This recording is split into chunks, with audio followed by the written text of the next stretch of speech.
doutor. Nosso primeiro bate-papo foi sensacional.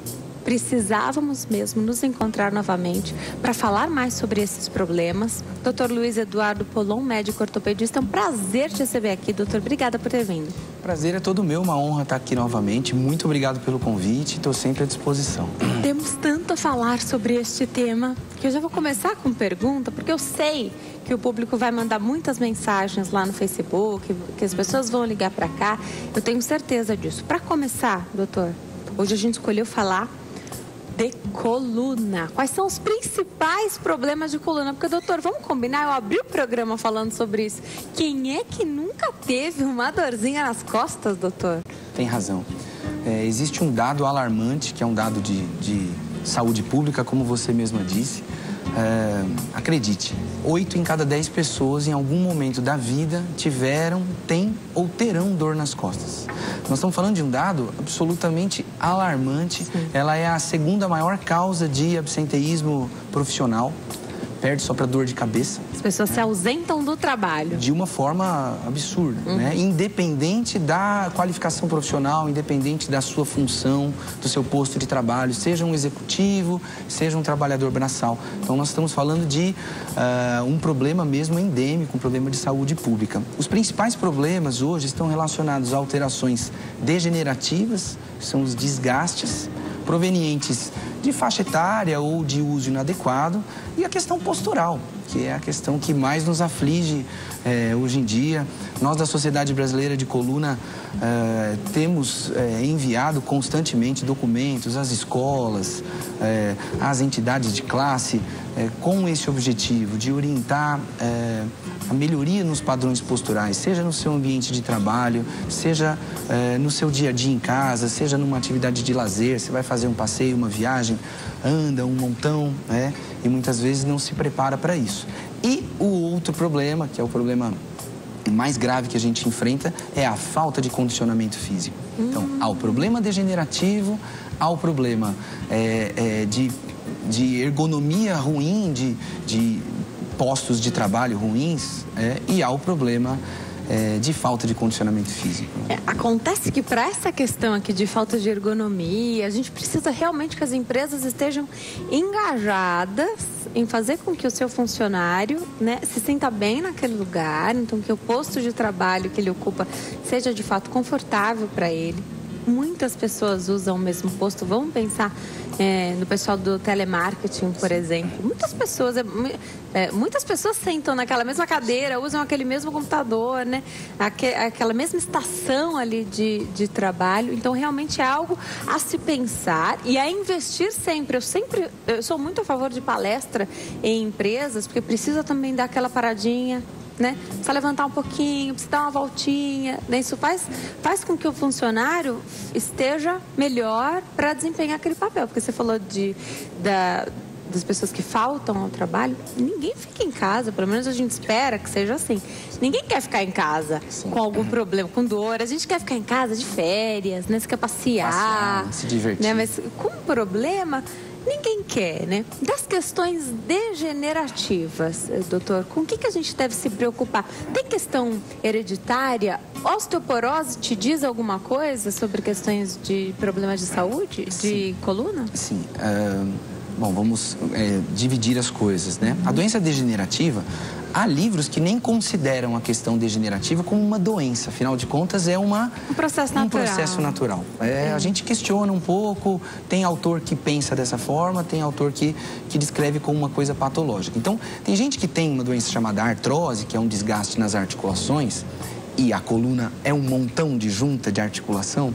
Então, a artrose, ela pode ser classificada como uma doença porque dói. Porém, como explicar aquele senhor, aquela senhora de 80 anos de idade que não tem nenhuma dor? Como explicar? Ele não tem artrose? É óbvio que ele tem artrose. Então, existe uma questão de tolerabilidade à dor das pessoas, que varia muito, né? Então, a questão degenerativa, quando provoca dor, é muito incapacitante. É algo que enrijece os segmentos da coluna, os nossos gominhos, né? As nossas juntinhas. Então, você tem uma rigidez importante, uma incapacidade funcional, uma dificuldade de realizar atividades do cotidiano. Simples. E muitas vezes isso não acontece lá na 6ª, 7ª década de vida. Infelizmente, a gente já vem encontrando, por fatores inclusive hereditários como esse que você mencionou, indivíduos cada vez mais jovens, portadores já de doenças degenerativas. Recentemente eu estive num congresso internacional levando um caso de um paciente que tinha uma hérnia discal, uma hérnia de disco, que é uma doença que pode ser degenerativa e pode ser traumática, enfim, tem classificações. E esse doente, eu coloquei lá uma imagem para discutir. O paciente tinha uma hérnia de disco enorme, muito grande, e a mesa de debate queria pensar em termos de cirurgia e tal. Só que ninguém me perguntou o que o paciente estava sentindo. Então, quando esse caso voltou para mim, doutor, o que o senhor fez? Eu não fiz nada. Era um exame admissional, eu estava admitindo aquele paciente, trabalho numa empresa, onde fazemos um trabalho de ortopedia ocupacional. Era um paciente, era um periciando, ele não sabia que ele era portador daquela doença e ele tinha uma doença enorme. Então, os sintomas variam muito com a tolerabilidade daquela pessoa, com o local onde o problema está se desenvolvendo, o que aquela pessoa faz, qual é o dia a dia. Então, você não pode pensar em operar um doente que não tem sintoma. É uma coisa completamente descabida. Então, a questão degenerativa preocupa porque muitas vezes o sintoma é um sintoma leve, gradual, progressivo. É aquela história que estávamos conversando aqui em off, né? Uhum. Aquela dorzinha que você muitas vezes vai num pronto atendimento, uma dor inicial, toma uma medicaçãozinha e só. Você só vai voltar a se preocupar com a coluna na próxima crise. Esse é o nosso problema, essa é a nossa discussão. É verdade. Passado aquela crise, você não precisa de um especialista em coluna para tratar da sua crise. Você precisa de um especialista em coluna para te orientar a não tê-las, não é? Isso essa mesmo. É a questão. Depois eu dou meu relato pessoal aqui, porque com certeza às vezes a minha conduta é a conduta de muitas pessoas, né? A gente erra às vezes nessas questões de realmente só procurar o pronto atendimento quando você está com a dor e o médico te fala, já eu conto para você. Vamos atender a dona Zene, que está na linha, fala conosco aqui de São Paulo. Olá, tudo bem? Tudo bem, filha. Seja bem-vinda. Fique à vontade, o doutor já está ouvindo, pode fazer sua pergunta. Então, é que a minha filha tem 15 anos, ela está sentindo muita dor nas costas, né, mamãe? 15 anos? Hã? 15? 15 anos, filha. Ela tem 15 anos, ela está com muita dor nas costas, passei ela agora no médico e o médico pediu um raio-x. E fez o raio-x? Fez, eu estou esperando o resultado. Tá bom. Quer dar mais algum dado, dona Zene? Agora eu posso erguer o volume da televisão, não? Pode, agora você vai ouvir a resposta, dona Zene. Um beijo pra você, obrigada por ter ligado aqui pra nós. A filha da dona Zene tem 15 anos, tá com dor nas costas. Foi ao médico, pediu um raio-x. E agora, doutor? E agora sim, 15 anos é uma faixa etária que nós chamamos de... é presente no que chamamos de sinais de alerta. Então, existem algumas indicações que o médico deve prestar um pouco mais de atenção em relação a outros casos. Então, um indivíduo nessa faixa etária não deve ter dor nas costas. Não é que todo mundo deve ter, mas é ainda mais alarmante nesta faixa etária desenvolver algum tipo de dor, né? Existem outros sinais de alerta, mas eu acho que a gente pode ir discutindo aqui. Então, ela pode estar desenvolvendo, o mais provável, um distúrbio postural, é o mais provável, né? Ou por estar sedentária, lógico, a nossa telespectadora não deu dados, né? Nem em relação ao condicionamento físico dela, nem em relação às atividades do cotidiano. Às vezes as pessoas confundem esforço com exercício. Esforço é carregar peso, longas jornadas de caminhada, estresse no seu dia a dia. Condicionamento físico, exercício é outra coisa. Nosso organismo sabe discernir se você está fazendo uma corrida para pegar o metrô ou se você está fazendo uma corrida no Parque do Ibirapuera, não é? Então, Adorei a comparação, é verdade. E faz diferença, é uma questão de liberação de substâncias químicas que o organismo fabrica e ele entende aquilo, ele efetivamente entende que são coisas muito distintas. Então, essa criança, 15 anos, tem dor nas costas, ela não disse em que região das costas, estamos falando da região cervical, dorsal, lombar, como ela carrega a mochila dela da escola, será que ela faz atividades de uma pessoa nesta faixa etária? Será que ela vem usando muito o celular, o tablet e vem desenvolvendo uma alteração postural, né? O que se espera encontrar numa radiografia nessa faixa etária? Não se espera encontrar alterações degenerativas, pelo menos não se espera encontrar. Perfeito. Mas você pode encontrar alterações posturais. Existem algumas doenças específicas da coluna nesta faixa etária. Estamos falando de doenças que causam deformidades, entre elas a mais famosa é a escoliose, que é onde o indivíduo tem uma curvatura anômala lateral da coluna, né? Isso requer tratamento, não costuma doer, mas requer tratamento. E, aliás, é um grande problema, não dói, escoliose não dói, a mãe e o pai não vê. Às vezes a deformidade é uma deformidade discreta, né? Não se faz o diagnóstico e aí fica mais difícil o tratamento. Então ela pode estar desenvolvendo uma alteração postural, uma alteração músculo-tendínea, deve mesmo fazer a radiografia, é um bom exame, é um exame inicial. Convém dizer que muitas vezes a avaliação clínica lá do médico que a atendeu, ela também não relatou, mas isso é mais importante do que a radiografia. Você consegue medir, você consegue avaliar encurtamentos musculares, distúrbios de assimetria muscular num exame clínico, sem lançar mão de qualquer radiografia. Sou meio conservador, sou ainda da época de pegar na mão do paciente, isso é muito importante. E muitas vezes falta fundamental. E no cenário de saúde hoje, doutor, olha, eu vou te dizer que você é a exceção, porque é difícil encontrar, né? A gente sabe que existe, tem no particular, tem no público também, mas olha, é difícil. É difícil alguém que te pergunta o que está acontecendo e que até que abra espaço para que você fale. Sem dúvida. Né? Nem sempre é fácil, a gente espera sempre que as coisas melhorem, tem muitos profissionais da saúde que nos assistem. O pessoal espera realmente um pouquinho mais de cuidado, né? A conversa, a atenção, né? Ninguém gosta de procurar o médico. Essa é a verdade. A pessoa não gosta de procurar o médico. Gosta menos ainda quando a gente não tem espaço para falar. Agora, você falou desse exame clínico, sim, que eu também acho muito importante, né? Claro que às vezes exames complementares são necessários, mas quando você olha para o paciente, você consegue ver assim, pela roupa, por aqueles quadriculados que, pelo menos na avaliação de educação física que tinha na minha escola, às vezes não era nem médico que via, mas a olho nu, quando é algo muito discrepante, o professor de educação física dava esse alerta para a escola e para os pais, aí buscavam essa ajuda. Que tipo de equipamento você precisa para realmente a experiência? O que você precisa para fazer isso? Só na consulta clínica.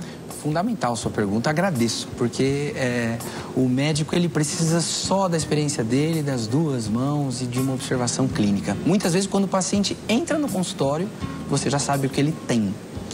Eu tenho o hábito de buscar o paciente na recepção, né? Acho cuidado fundamental. Acho uma coisa importante, uma questão e muitas vezes o que você já está observando, como ele levanta.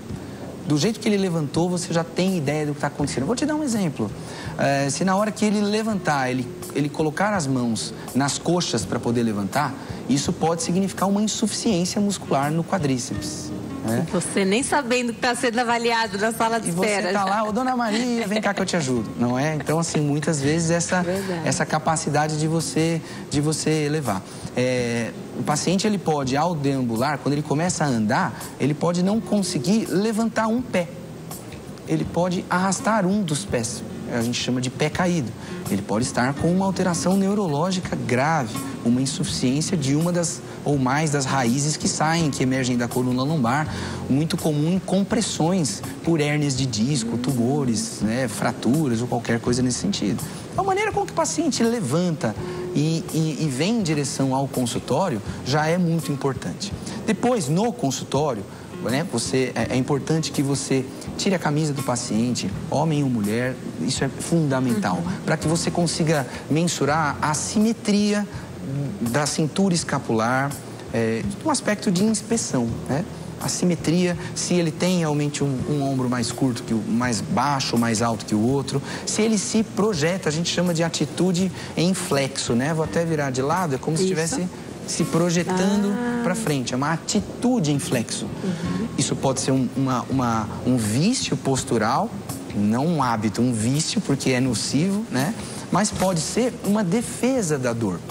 Se eu te der uma martelada no dedo, você vai defender o dedo. A coluna é a mesma coisa, né? Se ficar na posição ereta, dói. Então você se projeta para um lado, ou para frente, ou para trás, para te defender da dor. A gente chama de atitude de defesa, atitude contra a dor, antálgica, contra a dor. Então, muitas vezes a inspeção mostra que a pessoa tem uma dor aguda, uma dor premente, né? Outra observação importante é o alinhamento dos braços. Quando você está de pé, de costas ou de frente, você consegue observar, se os braços estiverem para baixo, você consegue observar um triângulo formado entre o seu braço e a sua cintura. Esse triângulo dos dois lados, ele tem que estar razoavelmente simétrico. Se a pessoa está torta, um triângulo fica diferente do outro. Então você projeta que possivelmente esse paciente tem um desvio. Ele pode ter ou pode estar com esse desvio, também se defendendo da dor. Existem manobras, você citou a história da escola, muito legal isso, na minha época também tinha. Tanto educadores físicos quanto fisioterapeutas. Aliás, um abraço aos fisioterapeutas, um abraço aos educadores físicos, são meus principais parceiros. Com certeza. Essa análise do educador físico na escola é muito comum. Sim. E muito importante, porque existe uma manobra que é feita no adolescente, que é você virar o adolescente de costas e você fazer uma inclinação para ele, como se ele estivesse fletindo. Você vai olhar ele de costas, onde os processos espinhosos, que são aquelas espinhas que ficam mais evidentes, se tornam mais evidentes ainda. E você consegue avaliar se a coluna tem algum desvio ou se a caixa torácica tem algum tipo de deformidade. Então, muitas vezes os pais não fazem esse diagnóstico. Primeiro, a escoliose é mais comum em meninas. Meninas, 12, 13, 14 anos, não se despem com tanta frequência, muitas vezes na frente de pais ou familiares. Então, fica mais difícil essa Fica mais difícil fazer o diagnóstico, né? Há esse preconceito em relação ao exame clínico. Por isso que é tão importante, muitas vezes, você fazer uma consulta de rotina. Claro. Sem dor, sem estar com dor, sem estar com incapacidade. Vim aqui ver como é que está meu filho. Poxa, eu gostaria de ver isso com mais frequência. Infelizmente, não é. Em idade escolar, carrega mochila. Se bem que hoje acho que diminuiu bastante. As escolas têm investido em armários e hoje com tudo tão computadorizado, né? A gente leva 500 livros dentro do celular, do computador, né? Hoje ficou mais fácil, mas eu também gosto de papel, de livro mesmo, né? Então, a gente sempre carrega algum peso. Você falou das meninas, tem alguma coisa a ver com bolsa também? Então, bolsa atrapalha porque toda mulher tem o ombro preferido para carregar a bolsa, né? Aí você põe no outro, parece que ele cai, escorrega, não ajeita tão bem quanto no nosso ombro preferido. A gente acaba viciando um pouco numa má postura, porque não é leve a bolsa também, viu, doutor? A gente sabe disso. Fizemos outro dia um teste, colocamos uma modelo com 2 balanças. Uma entrevista. 2 balanças, então ela colocou cada pé numa balança e equilibramos o peso. Aí falamos assim, vamos colocar agora a bolsa de um lado. E aí aconteceu o peso todo para o lado, justamente para mostrar que você vai andando e tem que compensar aquilo de alguma outra forma. De certa forma. Então a melhor bolsa é aquela onde você carrega mesmo com 2 alças nas costas, ou, na pior das hipóteses, onde você consegue colocar a alça aqui transversal. É a menos pior, vamos dizer assim. Transversal não tem essa questão do incômodo, né? Então você consegue revezar de um lado de outro, enfim, e maneirar também o nosso peso da bolsa. Fundamental. Né? Que a gente carrega as nossas coisas e as coisas do marido, né? Dos filhos. Sempre carrega coisa a mais do que as nossas mesmo. Sim, lembrando que podemos carregar, de um modo geral, pode falar. 20% do nosso peso. do peso ideal. A formiguinha carrega 10 vezes o peso dela. E nós carregamos só 20% do nosso peso ideal. Porém, nem todos estamos no peso ideal. Peso ideal. Então, há esse probleminha. Mais um problema, algo para se pensar. Agora, eu falei da bolsa de ombro. A Poliana, minha produtora, já me lembrou e a bolsa no antebraço. Tem alguma diferença também? Porque a Poliana é mais chique, ela usa a bolsa no antebraço. É outro nível. Tem alguma diferença? Também faz a gente ficar tortinho? Aí existe um outro problema, que é a distância que você está carregando o peso do seu eixo. Então, quanto mais próximo do seu eixo, melhor. Quanto mais distante, pior. Então, carregar no antebraço, você tá realmente jogando para frente um peso, e aí o seu organismo vai ter que jogar o tronco para trás para poder compensar esse peso. Perfeito. Nossa telespectadora Andressa Ferraz Ribeiro diz: olá, Denise. Estou grávida de 21 semanas. Venho tendo dores na coluna. Só que ela dá um dado aqui que é importantíssimo. Parabéns, aliás, Andressa. Ela pratica pilates. Será que essas dores têm a ver com a gravidez? Ela agradece e parabeniza pelo programa. Obrigada, viu, Andressa? O doutor vai explicar pra gente. Você falou da mudança aí, do eixo. A gravidez não deixa de mudar o eixo da mulher, né? E muito, né? Porque a grávida, ela anda sempre, né, projetando o tronco para trás, justamente porque a barriga altera o eixo. Então, para ela não cair para frente, ela necessariamente joga o tronco todo para trás, sobrecarrega a musculatura paravertebral lombar. Então, parabéns, né, pela gestação, parabéns por fazer pilates, é fundamental executar atividades onde você trabalha o alongamento, fortalecimento de grupos musculares. Ela está num trimestre complicado em termos de medicação, ela não pode ficar tomando muita medicação. Então, priorizar com o seu educador físico a melhoria do alongamento de grupos musculares posteriores e segurar um pouco a onda, porque 21 semanas ela está no meio do caminho, né? Ainda tem um pouquinho de desconforto. Você está com dor agora, aumentando, a tendência é aumentar essa dor, tem que fortalecer. Dá para fortalecer durante a gestação? Dá para fortalecer. Atividades de baixo impacto, como o pilates, fortalece bastante. Atividades não necessariamente, não precisam ser atividades aeróbicas. O problema dela não é queima de caloria nesse momento, né? Lembrando que a gestante, ela tem uma tendência de retenção de líquido necessária para o nenê. Então, ela não ganha só peso por gordura, ela ganha peso por retenção hídrica. Então, drenagens linfáticas são importantes nesse momento e atividades físicas de baixíssimo impacto, trabalhando muito a questão do alongamento. Perfeito. Tem um detalhe, ela não relatou se ela tinha dor nas costas antes da gestação ou não. Verdade. Pode ser que ela já tivesse algum nível de desconforto, não fez nenhum trabalho preventivo. Mais um item, então, no nosso checklist. Eu falo que eu vou fazer um caderninho só com checklist. Verdade. Tem de várias situações.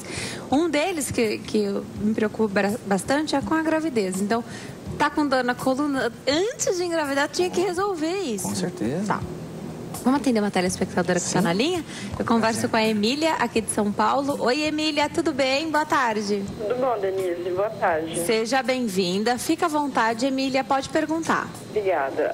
Doutor, minha pergunta é o seguinte. Eu tenho uma filha, ela tem síndrome de Marfan e ela fez uma cirurgia há uns 3 anos, né? Por conta da síndrome, ela saiu uma escoliose. E fez uma curvatura que comprimia o coração e o pulmão dela. Então foi necessária essa cirurgia. Só que na época tinha um convênio e eu perdi esse convênio, agora eu trato ela pelo SUS. E eu tenho uma dúvida de saber de quando em quando tempo ela tem que estar passando no ortopedista para ver a respeito dessa cirurgia. Excelente sua pergunta, Emília. Doutor, vai respondendo para a nossa telespectadora enquanto eu me preparo para dar um recadinho. Essa história de voltar para fazer esse acompanhamento, ele é importante não só depois da cirurgia, como é o caso da filha da telespectadora, mas sempre, como você falou, né? A gente devia visitar o ortopedista sempre, porque mesmo sem dor, né, algum problema pode estar instalado, e prevenção é a palavra-chave, né? Com certeza. Conta pra gente, doutor. Vamos lá. A síndrome de Marfan é uma síndrome que, entre outras coisas, ocasiona a escoliose, né? Que deve ter sido por isso que ela foi que ela foi submetida à cirurgia. A cirurgia tem 3 anos, então, se a cirurgia foi bem sucedida, se ela aconteceu a contento, foi feita uma fixação, uma correção do grau, da graduação da curvatura da coluna. Uma vez consolidado, que chamamos de artrodese, que é essa fixação dessas vértebras na posição mais correta possível, uma vez consolidado isso, o controle deve ser nas vértebras que não foram fixadas. A coluna dela não foi travada completamente. Devem existir segmentos onde não houve fixação. Então, o primeiro problema do acompanhamento é acompanhar como estão essas que não foram fixadas. O segundo acompanhamento é o que chamamos de raio-x panorâmico, que é um exame que você faz, pega toda a extensão da coluna para observar se está, apesar da cirurgia, existindo alguma descompensação de tronco. A criança está desenvolvendo algum outro tipo de assimetria. De um modo geral, nas minhas escolioses, dos meus pacientes, eu faço retornos semestrais. Quando o paciente está muito bem, você pode eventualmente fazer retornos anuais. Tá joia? Obrigado. Adorei a resposta. Hoje, no Consulta ao Doutor, eu converso com o Dr. Luiz Eduardo Polon, que é médico ortopedista, doutor. Um beijo para Jaqueline Ferreira, mandou a pergunta dela aqui. Ela mora em Maceió, faz parte do Ministério de Dança da igreja dela. Muito legal, viu, Jaqueline? Só que ela levou uma queda faz 1 ano. Mais de 1 ano, pelo que ela contou aqui. Isso, mais de 1 ano. Levou uma queda, caiu de mau jeito. Sente dores na coluna até hoje. Jaqueline, você não contou se foi para o pronto-socorro, se foi para algum médico, se procurou essa ajuda para ver se estava tudo bem com essa queda? Porque, doutor, às vezes a gente acha que é uma queda boba. Às vezes, de fato, a queda foi boba, mas causou um estrago no nosso organismo, né? Queria que você falasse um pouquinho sobre isso. Então, no caso da Jaqueline, foi uma queda. Às vezes, você vai fazer um esforço, né? Então, comigo já aconteceu várias vezes. Você vai tentar pegar alguma coisa num lugar muito estreito, e para mim o que mexe muito é o meu pescoço. Aí dá aquele mau jeito, você fica dias, né, sentindo ainda uma dorzinha. Agora, da Jaqueline me preocupa porque já faz mais de 1 ano que ela sente isso. Queria que você contasse um pouquinho pra gente por que isso acontece, o que pode ter acontecido. Legal, muito comum, muito frequente, uma excelente pergunta. Um abraço aí pra Jaqueline. O pessoal tá no calor lá, hein? Com certeza. É assim, é muito comum associarmos a um evento. Isso é muito comum. Há sempre a associação de um quadro doloroso a um evento. Então, é óbvio que precisa ser investigado se o evento em si foi o agente causal da dor. Na maior parte das vezes, não é. Na maior parte das vezes, ele foi a tal da gota d'água. A coluna dela não vinha bem, ela executou um movimento ou um tipo de atividade onde aqueles grupos musculares, aquelas articulações não estavam capazes de realizar aquele movimento e o nosso organismo respondeu. Nosso organismo fala pra gente, a gente que não ouve, né? Ele fala assim, tá doendo. E a dor é um sintoma, é um sinal muito exuberante no ser humano. Realmente é algo que é feito para chamar a atenção. A dor, ela está avisando que está acontecendo alguma coisa. Então, lógico, um evento de natureza traumática, um impacto, caiu e teve um traumatismo direto, ou isso que você comentou, um movimento brusco e a partir dali desencadeou um quadro de dor que permanece. Certamente, aquele evento foi apenas uma gota d'água. Foi apenas um movimento que ocasionou o início do aparecimento de sintomas. Porém, ela precisaria já ter investigado por que essa dor se mantém. Porque, vamos lá, vamos classificar a dor em três tipos, por tempo. Então, a dor aguda é uma dor que dura até 3 semanas. Uma dor subaguda de 3 a 6 semanas e uma dor crônica a partir de 6 semanas. Isso é uma classificação médica que para o paciente, muitas vezes ele acha um absurdo. Doutor, faz 20 dias que está doendo, você vem falar que é uma dor aguda? 20 dias é uma eternidade para quem está com dor. Mas uma classificação médica, técnica, ela é tida como uma dor aguda, né? Então, uma dor de 12 meses é uma dor crônica e certamente ela está sendo impulsionada pela manutenção do problema. São aquelas pessoas que têm tendinites e, doutor, eu tratei de uma tendinite na minha mão, no meu braço, mas eu fiz fisioterapia e não resolveu. Não resolveu porque o agente desencadeante continua ocorrendo. Vai lá, trabalha, digita de uma maneira inadequada, muitas horas na mesma posição, não executa pausas. A mesma coisa acontece com a coluna. Nós não podemos tirar a coluna dos outros músculos, dos outros tendões e das outras articulações. São 33 vértebras, então tem 66 joelhinhos, tem duas articulações para cada segmento. Estamos falando de 66 joelhos na articulação da coluna. É muita articulação, muito músculo. Então, o que eu acho que ela tem que fazer? Um exame clínico detalhado, provavelmente e possivelmente, se ela pesquisar lá em Maceió, ela vai ter um membro da Sociedade Brasileira de Coluna que vai atendê-la muito bem. Vai fazer um exame físico, um exame clínico detalhado para tentar fazer esse diagnóstico. É uma dor crônica que inspira cuidados. Possível e provavelmente ela teve algum trauma mesmo naquele momento, afinal de contas é muito claro para ela a memória do evento, mas a manutenção chama atenção. Se você pensar numa fratura da coluna, quebrou a coluna, em um ano esse osso colaria. Mesmo sem dar atenção devida para isso. Se for uma pequena fratura, microfraturas que acontecem na osteoporose, que você citou no começo, quer dizer, são microfraturas que vão se rearranjando. O organismo vai colar aquilo sem maiores problemas.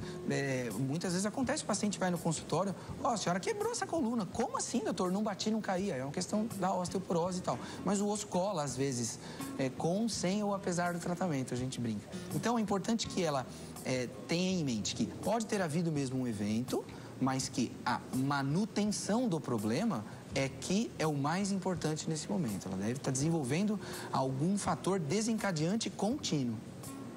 Eu vou dar... Brevemente eu tenho que atender uma telespectadora, mas pode ser que, porque estava doendo muito, ela mudou a postura dela e aí...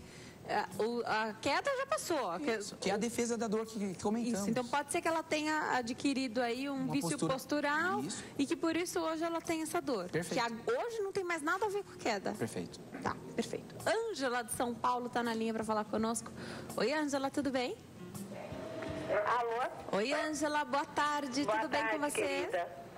Seja Parabéns muito pelo bem-vinda. seu programa, eu te assisto todas as tardes. Muito obrigada, Ângela. Fico muito feliz com o seu carinho, viu? Obrigada, meu amor. Fica à vontade, pode perguntar. Eu gostaria de saber com o doutor, eu sou diabética. Tá. E passei por uma amputação recente. E eu gostaria de saber com ele se existe alguma profilaxia para o osso do diabético, para a coluna do diabético, para evitar esse desgaste, essa infecção que corre. Eu gostaria de saber se existe alguma profilaxia a ser feita. Obrigada, Ângela. Um beijo para você, para todo mundo aqui de São Paulo. Doutor, a pergunta da Ângela é excelente. Talvez eu passasse o programa sem lembrar de falar da questão dos diabéticos e esse sofrimento também, né, doutor? Eu queria que você falasse um pouquinho. O diabetes é uma doença metabólica, é uma doença global. Ela atinge o corpo todo de uma maneira bastante intensa. Essa amputação, possivelmente de alguma extremidade, foi uma amputação muito provavelmente vascular, por um problema circulatório, né? E o que acontece com o diabetes, a relação do diabetes com a coluna é uma relação é uma linha muito tênue, porque acontecem duas coisas muito claras no indivíduo diabético. O indivíduo diabético, ele tem um problema da circulação que faz com que os pequenos nervos que saem da coluna e vão para os membros inferiores são afetados. Então, aquelas pessoas que têm o pé diabético, que não têm sensibilidade, por que aquilo acontece? Porque a alteração circulatória deixa de circular sangue nos pequenos nervos. Então, muitos sintomas de pacientes que têm problemas na coluna são exacerbados pelo diabetes. Tem pessoas que têm uma compressão grande de nervos na coluna e são diabéticos. Ora, a compressão de nervos na coluna pode dar alteração sensitiva nas pernas. E o diabetes também. Então, muitas vezes, o diagnóstico ele é complementar. A pessoa acha que por ela ter a compressão dos nervos, o diabetes não vai afetar. E muitas vezes, as duas coisas estão afetando o funcionamento das pernas. Então, essa é uma coisa muito clara na questão dos especialistas que tratam da coluna.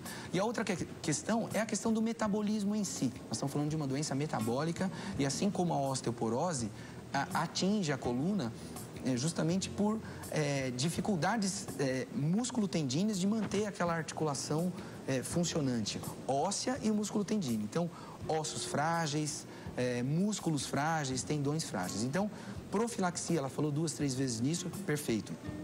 Exercício, atividade física de baixo impacto, trabalhando muito alongamento, melhoria de condição postural. E manter o diabetes no controle. Sempre, muito bem controlado.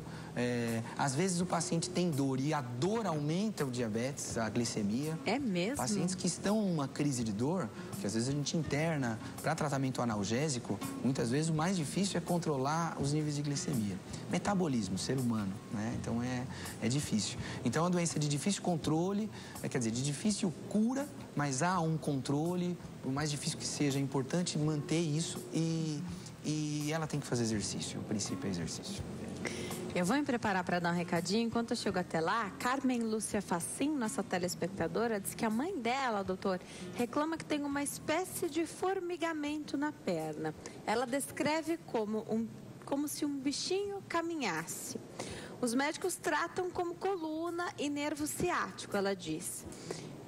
Ela não explica muito bem, mas pelo que eu entendi, injeções já foram administradas, já faz um mês, não sei de que tipo, do que se trata. Passaram ela para um ortopedista e ela pergunta, esses sintomas são de coluna? Obrigada, ótima semana. Obrigada, viu, Carmen? Um beijo para você. Doutor, pode responder enquanto eu caminho para dar um recado. Legal. São respostas complementares àquilo que eu falei do diabetes, né? Tem 3 coisas que fazem formigar as pernas. Pode ser um problema neurológico, pode ser um problema vascular e pode ser um problema músculo-tendíneo. Então, essa sensação de formigado, de ardência, queimação, dormência, pode sim ser uma compressão de uma raiz na coluna, mas pode ser uma alteração circulatória também.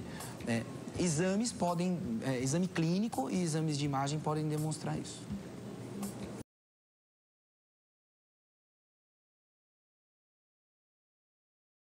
Aí você dá um mau jeito, aí você sofre, busca o pronto-socorro. Eu falei que eu ia dar meu relato. Certa vez eu procurei o pronto-socorro porque eu estava com o pescoço travado, torcicolo, né? Então eu não conseguia virar para lado nenhum meu pescoço. E aí o médico falou, olha, esse é o procedimento, faz isso, isso, isso. Fez um raio-x e tal. Mas você tem que voltar em consulta e não mais no hospital, no pronto-socorro, quando você estiver bem. Então agora você medica dessa forma, faz isso, faz aquilo. Quando você estiver boa, você volta. Porque aí a gente vai fazer o tratamento para este problema, né? Então, se você tiver realmente algum problema ali, ou de uma postura, uma sobrecarga, um vício exagerando aí de alguma maneira, e a gente faz mesmo, né? Então tá no celular, a gente acaba... precisa sempre lembrar. Tem que fazer esse tratamento, que é algo preventivo, que a gente não quer ter outra crise dessas, né? E aí veio a pergunta... Isso então que é um ponto importante, que é procurar o especialista quando você está bem, que é aí que você vai ter seu problema resolvido, né? E aí veio a pergunta aqui, eu não sei se é a Márcia que pergunta ou se é o Marcos, mas ele diz assim, ou ela: o programa está muito bom, mas gostaria que o Dr. Luiz estivesse em minha cidade. Que bacana. Obrigado. Já sofri em minha cidade, né? Já que sofri um acidente de trânsito em agosto, ele fala de fratura L4 e quadril, fala do uso de uma cinta PUT, colete de PUT, com muita dor, e todos os médicos que passei até agora, segundo o nosso telespectador, mal me ouviram. Os exames comprobatórios vieram aos poucos, porque o paciente reclamava de dor. Exame físico não teve. Ele quer saber quanto tempo deve se usar essa cinta, esse colete, já que ele está afastado, o seguro lá do trânsito foi negado para ele. Desde já, muito obrigada. Agradeço, a gente que agradece a sua pergunta. Quando acontece um acidente de trânsito, é para o pronto-socorro que a gente vai. Não tem como fugir. Só que pelo que me parece, pelos relatos que a gente tem, às vezes até de alguém da família, alguém muito próximo, não é ali você vai fazer os primeiros cuidados mesmo que vão garantir a sua vida. Sim. Mas pelo que me parece, o especialista, a pessoa que a gente vai procurar para depois traçar mesmo o tratamento, para atingir a cura ou o máximo de qualidade de vida que der, é depois, é isso? Depois. Ele está relatando que ele foi vítima de um acidente de trânsito, então nós encaramos esse paciente como um politraumatizado. Existem protocolos estabelecidos para esse atendimento na emergência. O ideal é que seja uma equipe multidisciplinar, preparada para dar todo esse atendimento. Existem normas, padrões, o estudante de medicina tem isso. Os especialistas têm esses cursos de suporte avançado de vida.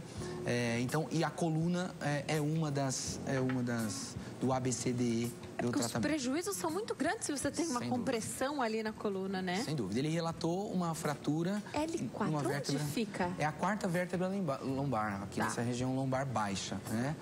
O uso do que ele relatou, do que chamamos de colete de Pucci, nada mais é do que uma cinta. Lembra daquela cinta abdominal de gestante, mas ela tem uns dispositivos mais firmes atrás para dar uma sustentação. Esse tipo de órtese é usada para fraturas estáveis. O que é uma fratura estável? É aquela fratura na qual a coluna ela é capaz de se sustentar. As fraturas instáveis, de um modo geral, requerem intervenção cirúrgica. Então, pelo que ele está descrevendo, claro, a gente não tem acesso às imagens, nem ao exame clínico dele, mas de um modo geral, é uma fratura, se for instituído o tratamento com colete, é um tratamento que dura entre 2 e 3 meses, desde que a fratura esteja apresentando sinais radiológicos cada 10, 15 dias de consolidação, de melhora, né?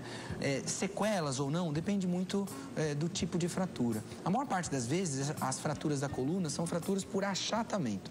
Então, as vértebras são aqueles gominhos, todo mundo lembra aí do esqueleto, essas fraturas, elas explodem, ou elas achatam, elas acunham. Um disquinho no meio de cada uma, né? Uns gominhos lá entre elas. Tá, né? Então pode achatar. O problema é que, além de ser um achatamento, a coluna é um tubo de osso, né? E dentro desse tubo de osso é que passam os nervos, né? Passa a medula e a saída das raízes. Essas fraturas podem comprimir estruturas nervosas, ocasionando dor ou perda funcional, perda de força ou sensibilidade daquela região para baixo. Então, se a gente está falando de L4 para baixo, a gente está falando de uma área...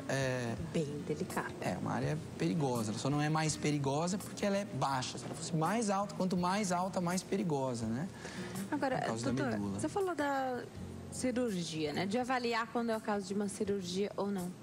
E tempo, pelo menos é o que... Eu sou leiga, não sou médica, eu sou jornalista. O que eu tenho aqui é muita informação mesmo, que a mesma informação que quem está em casa pode ter assistindo ao programa todos os dias, né? Agora, o que me parece é que a questão do tempo, quando se fala de uma... Em tudo na ortopedia, às vezes em tudo no organismo inteiro, mas como a coluna impede ou possibilita o nosso movimento, tempo eu acho fundamental. Então, esse protocolo não deu certo, vamos mudar. Quando é que é hora de fazer a cirurgia? Eu sei e entendo que hoje se preconize tentar todos os tratamentos e que a cirurgia fique por último. Ao mesmo tempo, sabemos que tem indicações precisas para a cirurgia. Perfeito. Queria que você falasse um pouquinho sobre isso. Legal. Quando nós estamos falando de trauma, de um evento agudo, nesse caso desse telespectador, vamos tomar isso como exemplo, se nós estamos falando de um trauma, de um evento agudo, então uma suspeita de uma fratura com ou sem instabilidade, que é a incapacidade da coluna de se sustentar, essa classificação determina, entre outras, a cirurgia. Alteração neurológica, se o paciente dá entrada no pronto atendimento com alterações neurológicas, doutor, eu não sinto do pescoço para baixo, eu não sinto do meio do corpo para baixo, ele tem uma lesão medular, ele é classificado como um lesado medular, entra no protocolo do suporte avançado de vida. Então, aí nós estamos contra o tempo mesmo, quando é possível. Muitas vezes a lesão é tão extensa, onde há uma ruptura da medula, e aí não é possível, infelizmente, mesmo com a tecnologia que nós temos hoje, não é possível uma reconstrução de nervos. Quer dizer, nós sabemos que osso cola, músculo cola, tendão cola, nervo não. Ainda não há na literatura médica, apesar dos cientistas estarem brigando ao longo aí do tempo, não há mesmo ainda isso. Então, as fraturas, lesões medulares, são classificadas como emergências. Na verdade, a gente está falando de uma emergência. Não é nem uma urgência, é uma emergência. Esse doente, quando é feito o diagnóstico, tem que ser operado entre 12 e 24 horas. Né? Agora, quando nós estamos falando de uma fratura onde há uma classificação de estabilidade, que pode se tornar instável de acordo com o tratamento, e não há déficit, não há perda da função nervosa, aí nós tiramos essa emergência da frente. Então, é muito importante que o paciente que caia num pronto-socorro, muitas vezes um hospital numa cidade que ele desconhece, que ele está extremamente inseguro. Então, o principal critério é a alteração, presença ou ausência de alterações neurológicas. Quer dizer, muitas vezes pacientes nossos de lugares onde a gente está habituado a atender, está numa outra cidade, eu quero ser transferido imediatamente. Às vezes você não pode ser transferido, né? Então, faz parte do protocolo. Às vezes não é possível a transferência. Às vezes é possível e deve mesmo ser feita a transferência porque não há... Tem que ser seguro, né? Seguro, numa margem de segurança. Então, quando a gente está falando de trauma, é isso, a urgência e emergência. Quando nós estamos falando de uma outra lesão, uma lesão degenerativa, um tumor e outras coisas que já conversamos aqui, deformidades, as urgências... são urgências que podem ser vistas em consultório de acordo com o acompanhamento. Então, um paciente que tem uma compressão de um nervinho, de uma raiz, que começa a formigar a perna, no outro dia ele liga para você, doutor, isso piorou, a medicação não funcionou, você faz um outro exame, quer dizer, você consegue acompanhar e determinar se isso está virando uma urgência ou não. O seu tratamento clínico não está funcionando, mesmo com todos os métodos terapêuticos que nós temos. E insisto, fisioterapeutas, educadores físicos continuam sendo meus principais parceiros, mesmo eu sendo um cirurgião.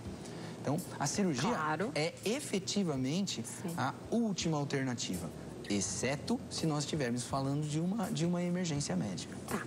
Mesmo depois da cirurgia, o paciente às vezes vai precisar da fisioterapia ou desse acompanhamento assistido com o educador físico. Já a gente fala sobre isso também e de como é importante entender o que o médico pediu. Então, quanto tempo é para ficar em repouso e depois de quanto tempo que é para começar a fazer os trabalhos aí, ou com fisioterapia, ou os exercícios com os profissionais corretos. Vamos atender uma telespectadora que está na linha, Vera, aqui de São Paulo. Oi, Vera, tudo bem? Boa tarde. Tudo bem, boa tarde. Seja bem-vinda, fica à vontade. Então, eu quero fazer uma pergunta, porque eu tive um acidente tem 20 anos atrás, né? Eu sofri um acidente, eu caí de uma ponte de madeira. E devido a essa altura, atingiu, né? Fraturei a minha coluna, a região lombar. E tive umas sequelas, fiquei com cifose na coluna. E tenho dificuldade de andar, fiz cirurgia, mas não voltei normal, né? E devido a esse acidente, o meu pé direito ficou com os dedinhos tudo encolhido, não ficou reto mais, né? Não voltou mais normal. Aí eu tive que fazer totalmente, passar nos médicos, fazer tratamento. E eu tô pensando de fazer uma cirurgia para ver se os dedos, né, ficam reto. O que está te incomodando é o pé, na verdade. É os dedinhos, porque está causando muito calo na junta dos dedos. Tá. Né? Eu queria perguntar para o doutor se é possível fazer essa cirurgia, se eu posso fazer essa cirurgia e não ficar com sequela no dedinho. Pode ter movimento ainda. Obrigada, Vera. Um beijo para você. Doutor, o que incomoda a Vera, ela tem algumas sequelas, teve a cifose, não ficou 100% corrigido o problema por causa do trauma, mas o que atrapalha ela é o tal do pé caído, é isso? Possivelmente. Quer dizer, ela relatou da forma dela. Pelo que ela relatou, né? Ela teve uma fratura na região lombar. Esta fratura, quando ela fala eu fiquei com cifose, o que ela está dizendo é que a vértebra afundou e mudou a curvatura lombar. Que aquela curvatura lombar chama-se lordose. Quando você tem uma fratura, ela perde parede na frente e inverte a curva. Possivelmente ela teve uma invasão de ossos no canal e um comprometimento neurológico. Era uma urgência, né? Era uma emergência. Né? E ela deve ter evoluído com uma alteração sensitiva e motora no pé ou nos dedos. Depende de qual raiz, qual nervinho foi pressionado ali. O tratamento no pé é um tratamento que visa você manter o pé numa atitude fixa melhor posicionada do que a atual. Mas o objetivo de uma eventual cirurgia no pé não é corrigir o funcionamento do nervo. Isso precisa ficar claro para ela, se estamos entendendo o que ela quis dizer. Então, os especialistas na área de cirurgia do pé poderão explicar isso melhor para ela, tem que se dirigir mesmo a isso. De uma forma geral, são feitas fixações da articulação para que ela se mantenha naquela mesma atitude, para que ela consiga andar melhor, para que ela consiga deambular sem que o pé ou o dedo arraste no chão quando ela dá o passo. Espero ter conseguido responder.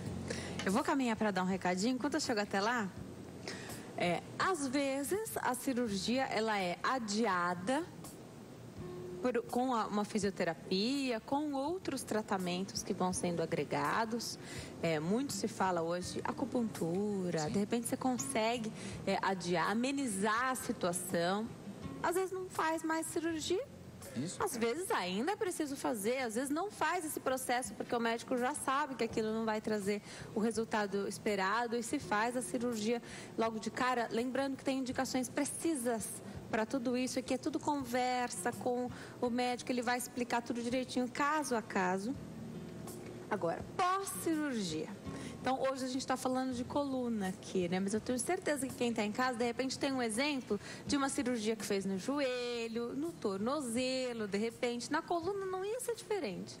Aí o médico fez essa cirurgia, te deu uns dias aí de repouso e falou, olha, vai para fisioterapia tantos dias depois.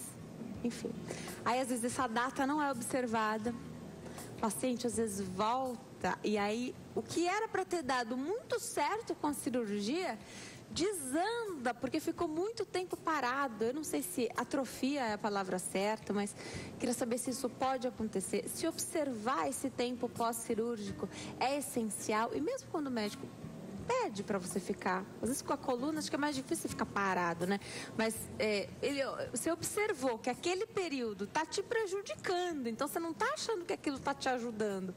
Volta no médico e fala, olha, vamos reavaliar essa situação. Às vezes o médico pede um tempo, né? E nesse período você tá vendo que a coisa não tá dando muito certo. Queria que você comentasse isso com a gente, então, dessa observação pós-cirúrgica e do acompanhamento fisioterápico também. Perfeito. Os pacientes que fazem a cirurgia têm que compreender que você não está operando a coluna toda. Você está resolvendo um problema pontual que você teve em algum segmento da coluna. O acompanhamento é um acompanhamento necessário justamente para que os outros segmentos não desenvolvam problemas similares, seja quaisquer patologias.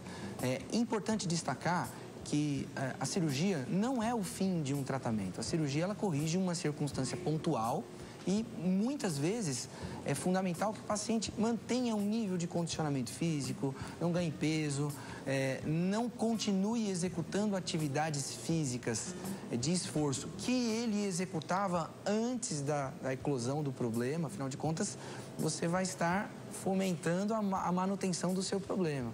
Então, a questão do acompanhamento físico regular, eu costumo, lá no meu consultório, meus pacientes fazem aniversário da cirurgia, então a gente liga para marcar o retorno, porque às vezes, não, doutor, eu tô bem e tal, mas o que custa uma vez por ano dar um pulinho aqui, só pra gente bater um papo, né, tomar um café. Então, é muito importante que ele tenha essa fidelização com o seu próprio corpo. É por aí. A Eliane Vieira, talvez essa seja a nossa última pergunta aqui, ela diz que tem quase 2 meses que vem sentindo dores no cóccix. A única coisa diferente que ela fez, ela conta aqui, foi andar de bicicleta, coisa que não fazia há 30 anos. Tem a ver com isso, essa dor? O que faço para passar essa dor? 2 meses andou de bicicleta. Você falou que a gente costuma ligar a um evento, sim, né? Sim. O cóccix faz parte também dessa estrutura, né? E sofre também, ou com pancadas, ou com esse sobrepeso, sentar, né? Sim, nós temos... O cóccix é a última peça da região sacro-coccígea do tronco. Ela é um pouco mais exuberante em algumas pessoas em relação a outras. Isso é uma questão...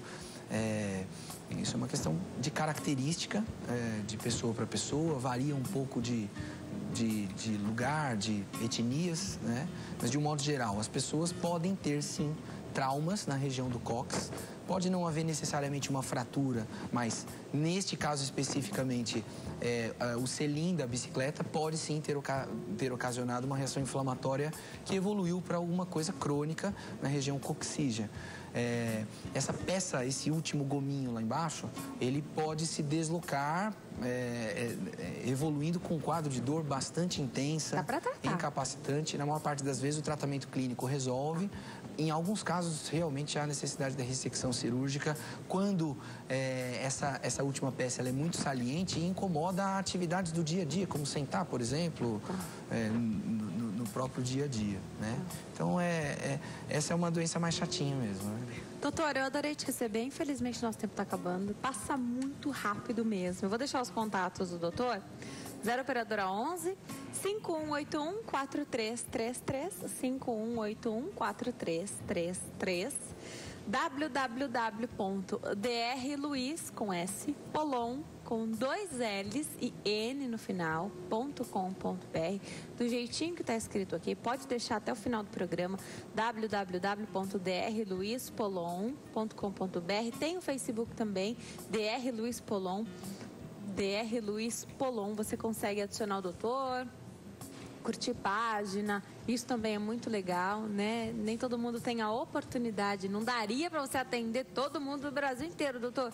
Mas esse tipo, o nosso programa, né? Então, manter as redes sociais atualizadas, isso tudo facilita tanto para a população, né? Sem dúvida. E eu acho que é o legado do médico. Ele tem que informar, ele está aqui para isso. A função é essa. É muito bom poder estar aqui. Agradeço, uma honra para mim estar aqui de novo. E realmente as redes sociais têm nos ajudado muito em relação a isso, justamente pela oportunidade que a gente tem de falar de saúde, de falar de prevenção, de falar de coisas tão importantes. Muito obrigado. Obrigada a você. Bom fim de tarde. Volte muitas outras vezes, porque você viu, né? Eu adoro o pessoal de casa também, então você tem que voltar. Tá combinado, então. Hoje recebi o Dr. Luiz Eduardo Polon, ele é médico ortopedista, tirou as nossas dúvidas aqui sobre problemas na coluna. Eu sei que não dá tempo de responder a todos, mas deixei todos os contatos do doutor aí pra vocês. Fiquem com Deus. Até amanhã. Tchau.